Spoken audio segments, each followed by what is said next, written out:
Yes, I'm sitting on my doorstep, watching the people just pass me by. Yes, I'm sitting on my doorstep, watching the people just pass me by. All week long, Ryla Iceman Robinson works in a meat processing plant. But on Saturday night, he's a blues man. I'm gonna call Mr. President. I'm gonna call the Congress too. Yes, I'm gonna call Mr. President. The money ain't there, the food ain't there, the clothes ain't there, the opportunity's not there. Hard times, bad connection, no pay, no money. You got the blues. Make me feel frisky, make me feel sexy. It just make me feel good to hear the blues. You got to move something. You gonna move something. If you listen to them, some part of you gonna move. Miss Jones's Cocktail Lounge on Chicago's South Side.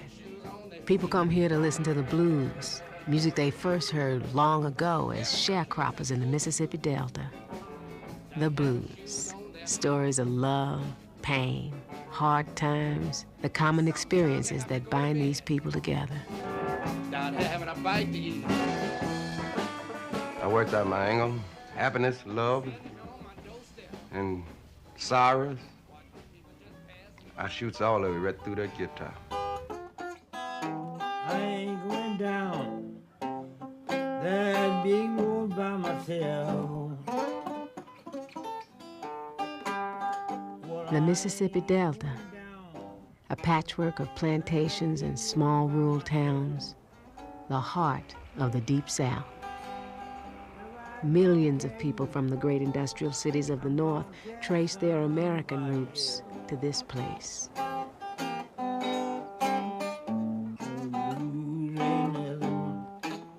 We're all on your mind.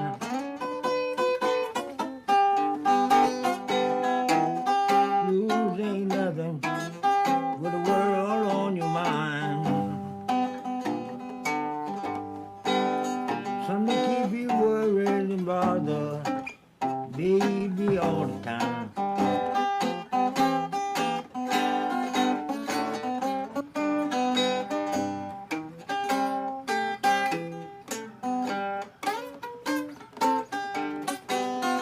Well, I ain't going down that dog road by myself. In the early 1930s, nearly every man, woman, and child who lived in the Delta worked in the heat and dust of the cotton fields. And 70 years after the end of slavery, those who worked the hardest were the poorest, the sharecroppers. I started picking cotton around 4 years old. They would tie a little sack, you know, and hang it on my neck, and I'd put the cotton in there. When I get the sack full, and I'd dump it into my daddy's sack. And I would pick by my father and my baby brother. He would pick alongside my mother. We were just nibbling, but we was picking.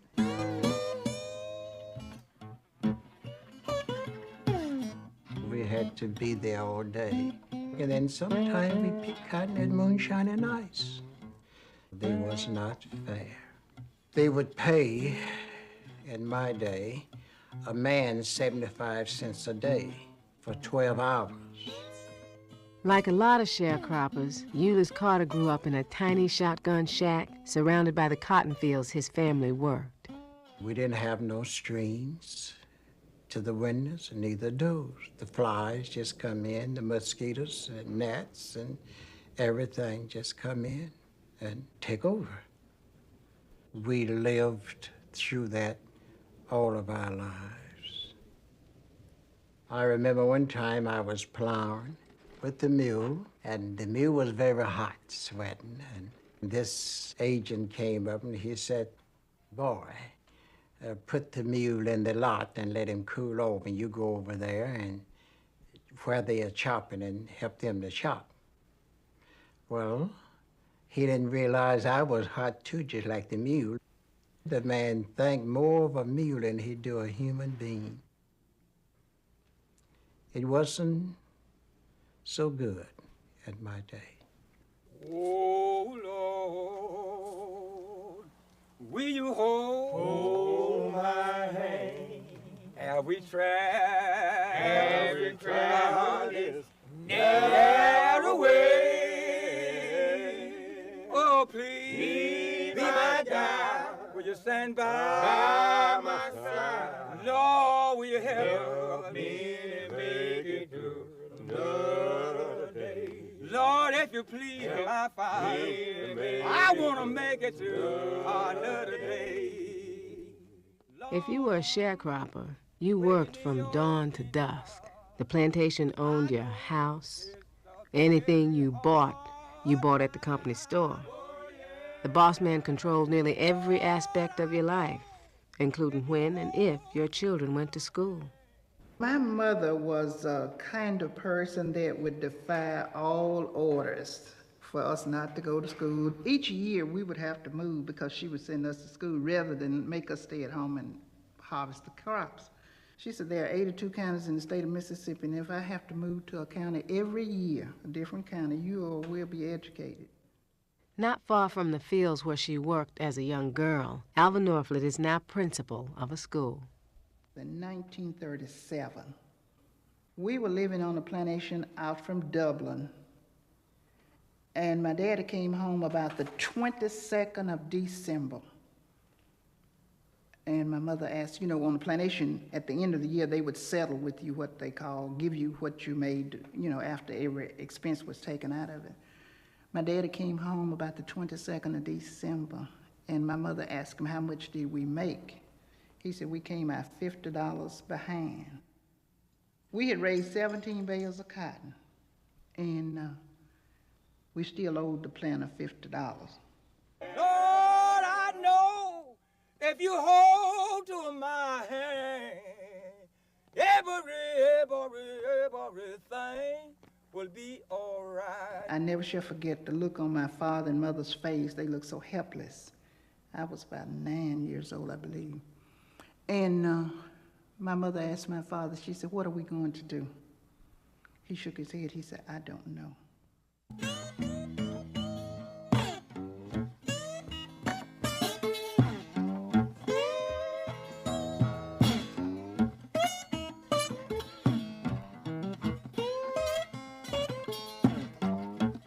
From sunup to sundown, whole families picked cotton, 6 and sometimes 7 days a week, for little or no pay. The only things most sharecroppers could truly call their own were the church and their music. The first time I heard the music, I was a little boy, and it was something about it that made me want to be a blues musician. I remember my mama used to say she used to get up and walk in the kitchen, and sometime we didn't have too much of food to eat. She used to sing a little, oh, the Lord is my shepherd, Lord, and I shall not want. Music meant a lot more than it do now. We didn't have the big instruments to play like we got now. So when you played blues then, sometime we used to go to the string up on the wall and play. I don't need no backdoor man. Well, I don't need no backdoor man. All I want is to drive blue from here.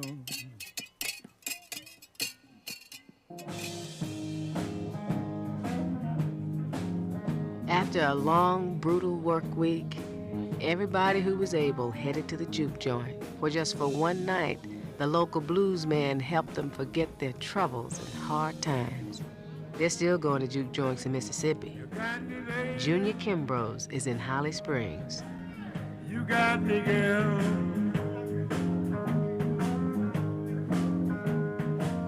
You got me where you want me.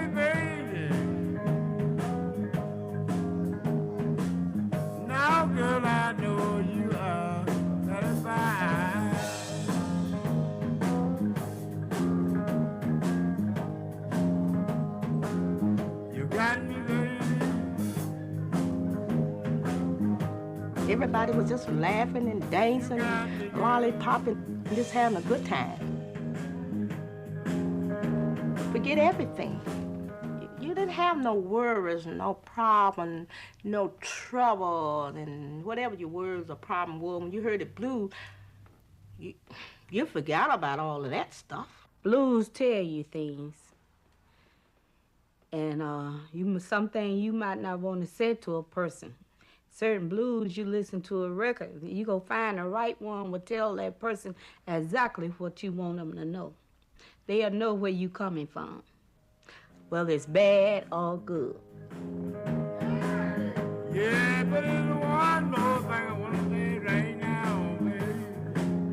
Well, they would go out and have a good time getting loose from the work and from the problem that they had on their job. Some of them say, I done worked all the week, and on the night, I'm gonna let my hair down. Them working people. I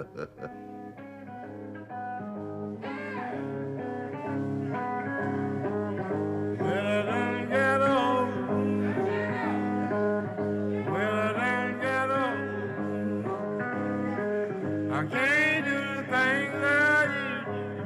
I'm an old man.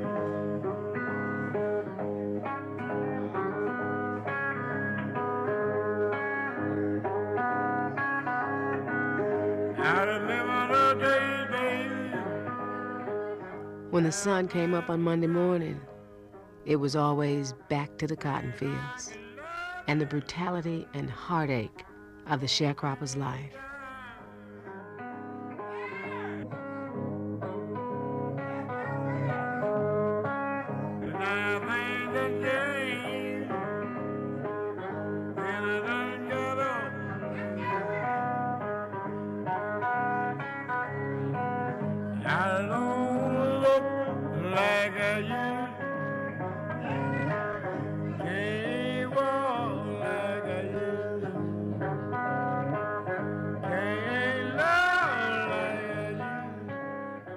Back in them days,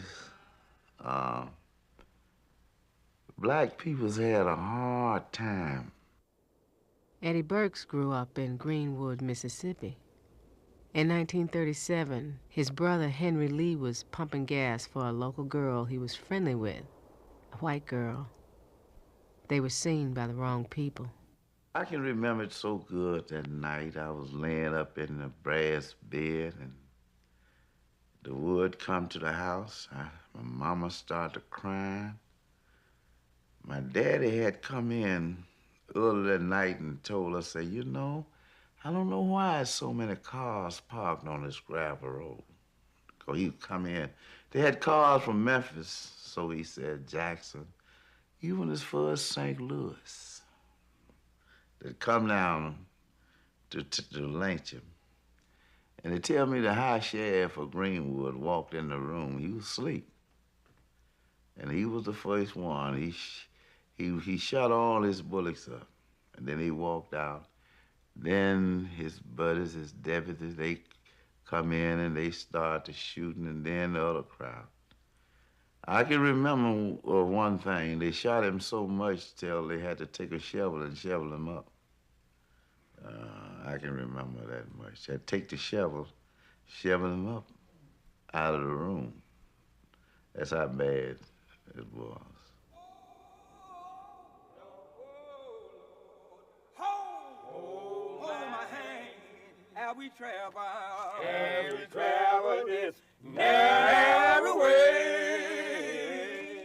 Oh, please be my guide. And Lord, will you stand by my side? Lord, will you help us to make it? I purposed in my heart that when I got old enough, I was going to leave and get out on my own. I just wanted to be treated like a man. For decades, Delta sharecroppers tried to escape this bitter existence whenever they could. In the early 1940s, two things happened that changed their world forever. One October morning in 1944, a machine was unveiled in Clarksdale, Mississippi. It was an automatic cotton picker that could be mass-produced and would do the work of 50 people. Suddenly, a hard life got harder. But at the same time, the American war effort was creating millions of jobs in factories up north. Jobs available to everyone. Now the dream of escape seemed more real than ever.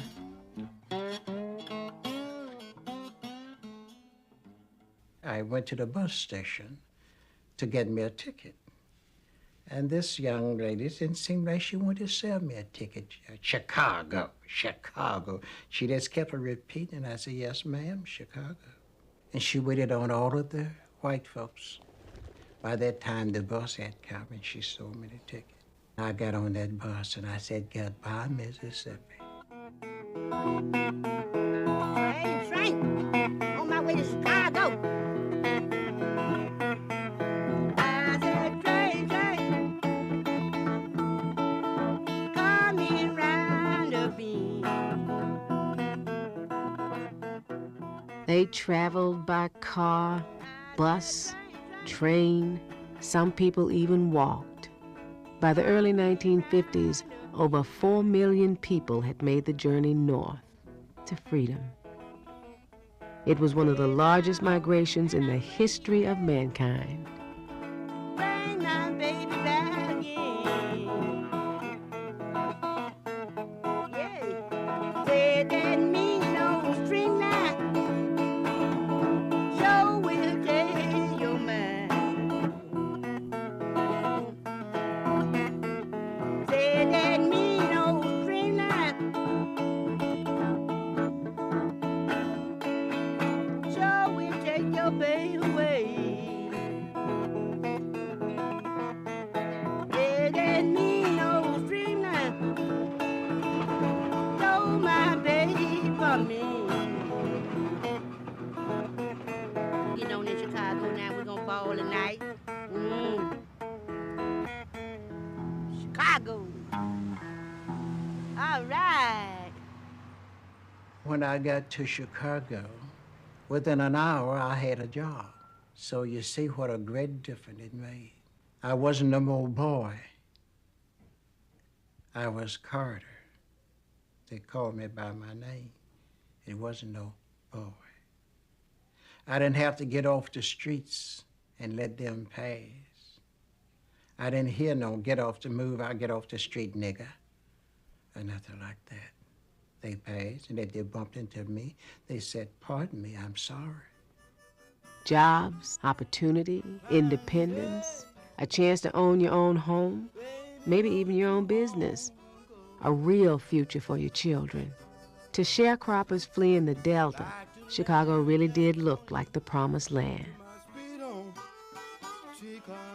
I thought how beautiful it is to live in the North. These people have fine homes, nice automobiles, and places of business.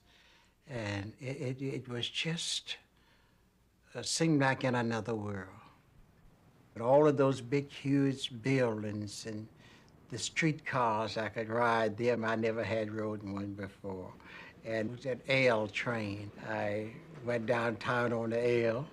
And when I got on that way up in the air, then I hollered, oh, they're going into that building.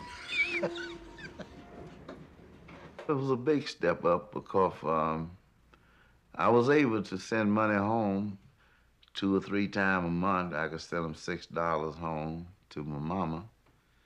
Her rent was, I think, was $1.25 a week. So if I could get $5 a month, that would keep us staying. And if I could get $5 or $6 more that month, that would keep us sitting at the house. You wouldn't have to go to the field on them real hot days and work so hard.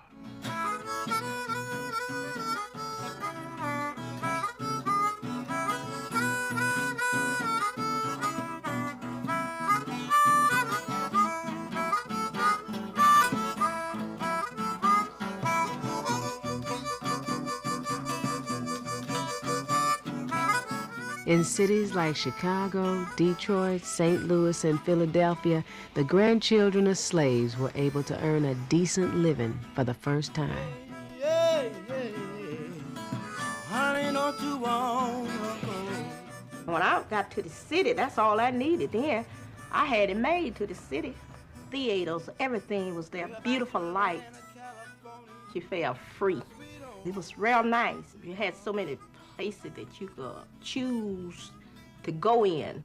The pride of Black Chicago was the strip on 47th Street, lined with theaters and businesses, most of them owned by people from the neighborhood. Elegant was not the word for it. I wouldn't dare come to 47th Street without my hat on, my suit on, my purse, my gloves, and with the right aroma on my body. And the men wouldn't dare to come to 47th Street without their shoes shined, with their white shirt and tie and suit on. Everything about you was glowing, and it was always glorious. When folks from the Delta came north, they brought their music with them. For blues musicians trying to make it in the big city, the first stop was almost always the open-air market on Maxwell Street. In fact, they're still playing the blues here. Chicago is now the blues capital of the North.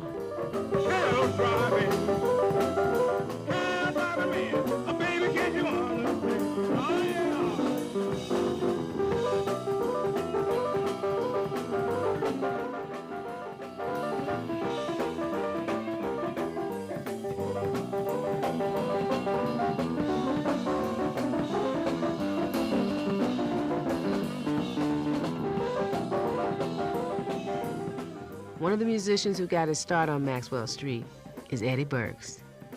You really didn't have to have a band to go down there and make a couple bucks.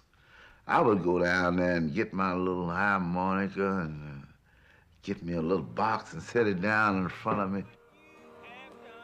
All through the day, this one will stay a while and he may give you 15, 20 cents. The next one will come through. In a run of 8 hours, that money would really count up. Everybody is clapping their hands, and you'd be saying to yourself, look what I'm doing. When you've been down all your life and then you begin to see yourself moving on, you don't supposed to worry no more. You're supposed to rejoice. And the word rejoice means get happy inside because I done come through this. I have been delivered. Things have changed. God knows I come a long way.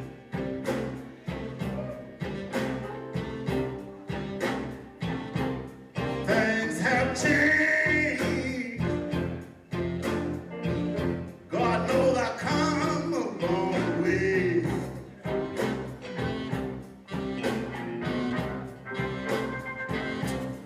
All the way from the Black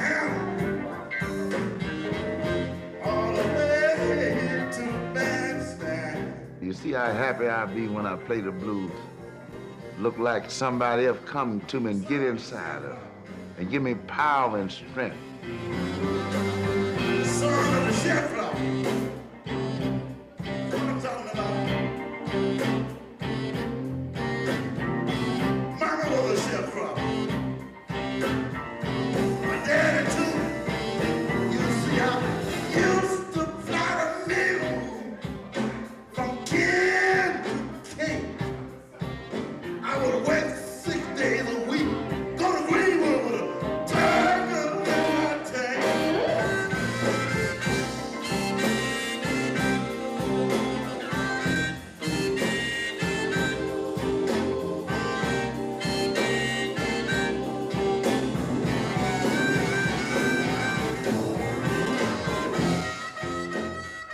For a few decades, Chicago and other cities of the North fulfilled their promise, but it didn't last. Everything is tore down. The buildings is all torn up. The parks don't look the same. The trees is all rolled down and everything. My first place where I lived was 4926 Indiana Avenue. And now it looks like ghost town over there. And I wonder why. I just really wonder why. By the early 1950s, the red brick factories that offered hope to so many started to close. When the jobs went, the money went. When the money went, the neighborhoods went. And the hopes and dreams of millions of people who traveled the blues highway looking for a better life faded. It's a proud thing to be able to work and not have to take handout from nobody. Even though that you wake up sometime and you be hungry, but you still get up and go on that job and make that little money and bring it back home and hand it to your family.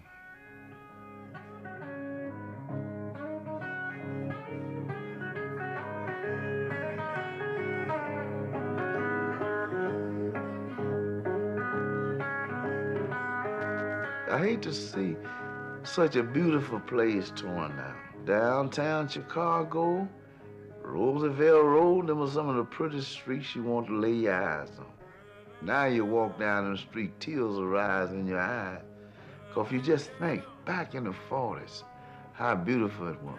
And now you don't have nothing now. For people like Eddie Burks and Euless Carter, the lyrics and sounds of the blues have been their expression of tough times and broken promises. For everyone, it's a powerful echo that continues to be heard today. I get the blues sometime, and I start to sing it. I used to sing that song about trouble in mind, I'm so blue. But I won't be blue always, because the sun is going to shine in my back door someday.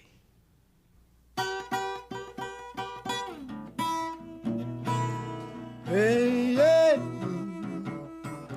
honey, don't you want to go? Crying, yeah, yeah, honey, don't you want to go? Well, back to the land of California, to my sweet home, Chicago. Fine day, baby, don't you want to go? Fine day, honey, don't you want to go? Well, back to the land of California, to my sweet home, Chicago. Well, you know I give you all my money.